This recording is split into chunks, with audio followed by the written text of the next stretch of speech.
हरे कृष्णा, जय भोलेनाथ। आप सभी का दिन शुभ और मंगलमय हो। वो दोस्तों, कुछ दिनों से अध्याय नहीं आ रहे हैं, इसके लिए मैं माफ़ी चाहती हूँ। और इससे पहले की कथा सुनने के लिए आप सबका बहुत बहुत आभार। आज सुनिए फाल्गुन मास महात्म में आगे का वृतांत। श्री सूत जी कहने लगे, हे धर्मराज, अब मैं धर्माम तीर्थ के उत्तम महात्म की दूसरी कथा कहता हूँ। ध्यान से सुनो। धर्माम में सत्यलोक के जिस प्रकार सरस्वती जी लाई गई वह प्रसंग भी सुनिए।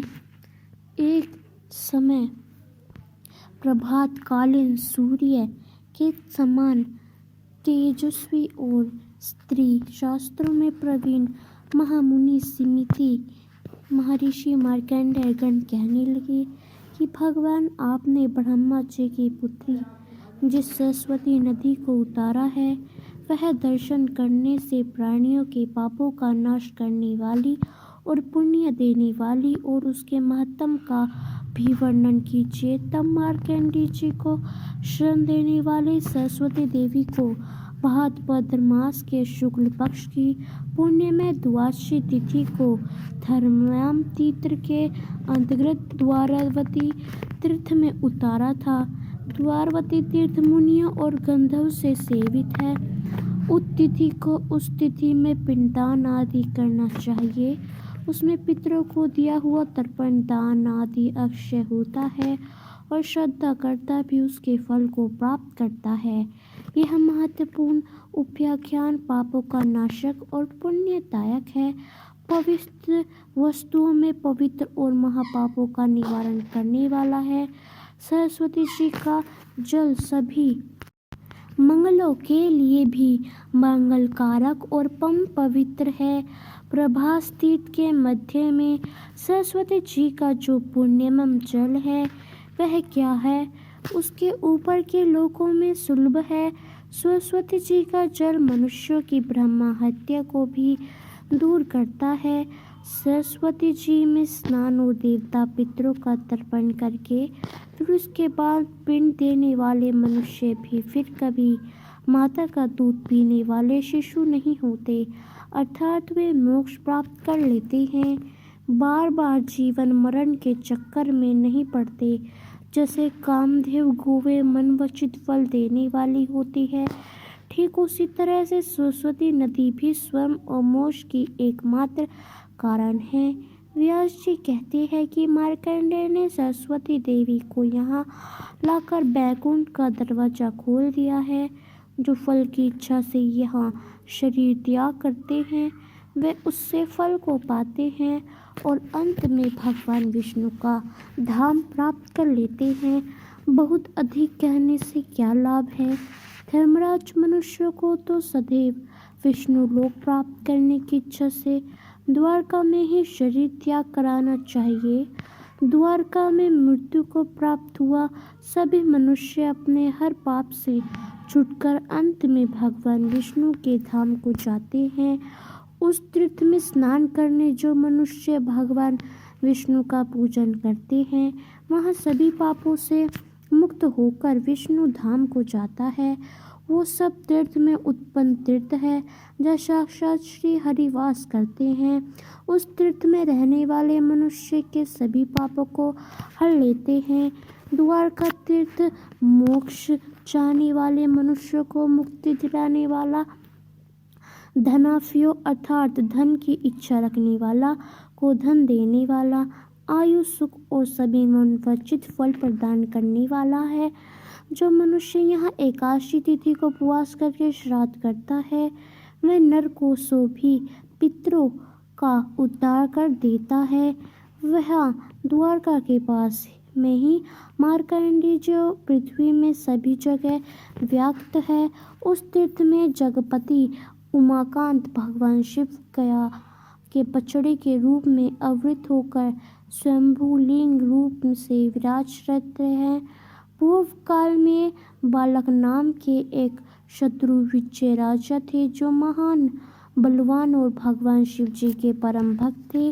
एक दिन जो वह शिकार खेलने में मगन थे कि उनके फिर किसी पैदल सैनिक ने हिरणों के झुंड में से गाय के एक बछड़े को देखकर राजा से कहा कि हे राजन, मैंने हिरणों के झुंड में एक गाय का बछड़ा देखा है जो उन्हीं में हिला मिला हुआ है। उसकी माँ तो उसके साथ है नहीं।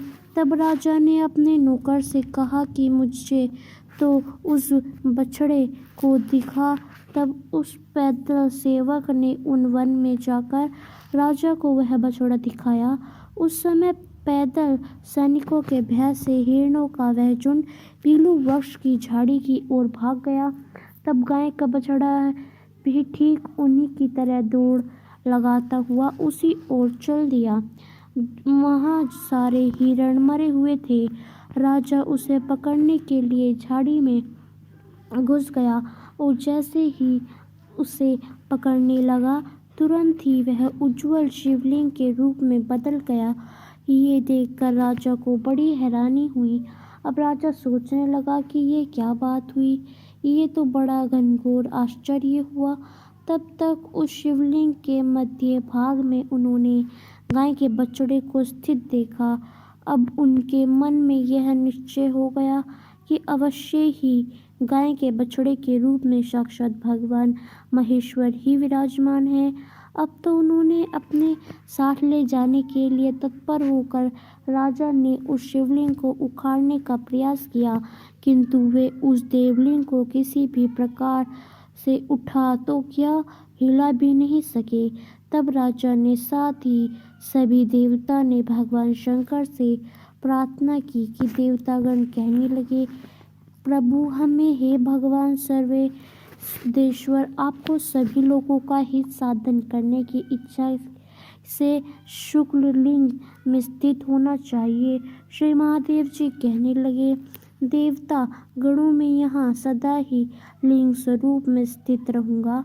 भाद्र मास के कृष्ण पक्ष के अमावस्या के दिन मेरा प्रकट्य हुआ है, इसलिए उस दिन विधि पूर्वक स्नान करके जो लोग इस शिवलिंग का पूजन करेंगे उन्हें कोई भय नहीं होगा।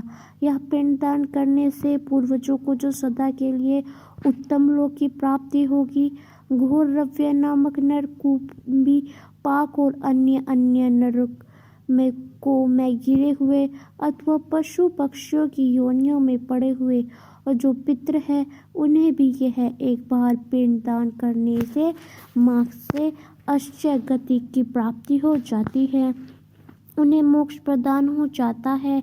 इसके बाद तो राजा बलाय से सभी देवता के समीप उस शिवलिंग को स्थित किया और लोकहित की कामना से अनेक प्रकार के दान दिए। जब तक वे उस लिंग की पूजा करते रहे तभी तक साक्षात भगवान शिव भी वहीं आ गए। अब भगवान शिव वहां आकर कहने लगे कि जो मनुष्य आज की रात में श्रद्धा और भक्ति से इस देवश्वर शिव की पूजा करेंगे उन्हें अक्षय पुण्य की प्राप्ति होगी। जो गीता शास्त्र का पाठ करते हुए जागरण करेंगे वे मनुष्य अपनी 1001 पीढ़ियों का उद्धार कर देंगे। यह देव विधि देव भगवान शिव का अर्थात जो मनुष्य भक्ति पूर्वक इसका महत्म सुनता है वह सभी पापों से मुक्त हो जाता है। गोत्सव नाम से व्यक्त शिवलिंग मनुष्य को परम पुण्य प्रदान करने वाला है। वह अनेक जन्मों के पापों का नाश कर देता है, ऐसा मार्कंडेय जी का कहना है। जिनका मन पाप से दूषित है, जिनके मन में पाप ही पाप भरे हुए हैं, उनके पाप युक्त शरीर की शुद्धि के लिए उस तीर्थ में स्नान अति आवश्यक है।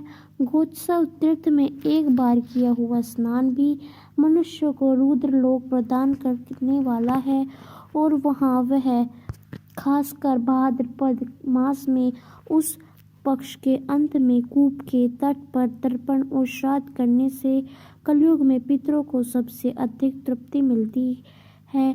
गया जी में 21 बार तर्पण करने पर पितरों को जो परम तृप्ति होती है वह गंगकूप में केवल एक बार तर्पण करने से ही मिल जाती है। गोत्सव महादेव के पास ही गंगकूप भी विधान है। वहाँ तिल और जल से भी तर्पण करने पर पितृ सिद्धि को प्राप्त होते हैं। नर को से छूट जाते हैं। उस तीर्थ में मनुष्य कर्ण गोदान की प्रशंसा करते हैं।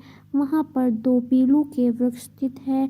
वहीं मुनि सेवत गोत्स तीर्थ है, जो स्नान से स्वर्ण देने वाला, आचमन करने से पाप की शुद्धि होती करने वाला, कीर्तन करने से मनुष्य देने वाला और दर्शन से करने से मोक्ष प्रदान करने वाला है। गोत्स तीर्थ में नर्द कोण में लोह युष्टि दिखाई पड़ती है।